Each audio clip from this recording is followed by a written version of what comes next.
તો અમદાવાદમાં કાળઝાળ ગરમીથી વાહન ચાલકોને બચાવવા માટે તંત્ર દ્વારા ટ્રાફિક સિગ્નલો પર છાવણીઓ લગાડવામાં આવી છે, પરંતુ આ રાહત હવે આફત બની રહી છે।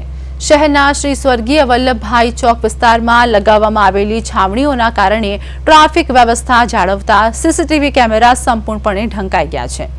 આ ટેકનિકલ બેદરકારીના કારણે ટ્રાફિક મોનિટરિંગ પ્રક્રિયા ખોરવાઈ ગઈ છે। કેમેરાની નજર ન હોવાને લાભ લઈને કેટલાક વાહન ચાલકો બેફામ રીતે સિગ્નલ તોડી રહ્યા છે, જેનાથી અકસ્માતનો મોટો ખતરો પણ ઊભો થયો છે।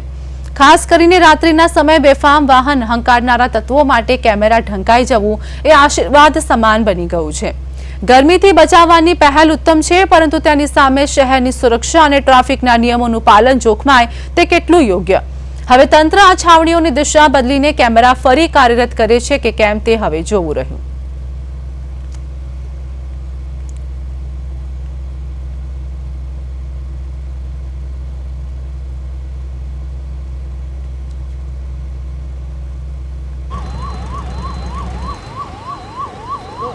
અમદાવાદમાં ટ્રાફિકની સમસ્યા એક તરફ વધી રહી છે અને બીજી તરફ જે ઉનાળાની જે ગરમી આવી રહી છે, ગરમી જે પડી રહી છે ખરા બપોરે, જ્યારે 11 થી 5 વાગ્યા સુધી જે ટ્રાફિક જે કમિશનર છે અને ટ્રાફિકના જે જવાનો છે તેમના દ્વારા અહીંયા સારી કામગીરી કરવામાં આવી છે।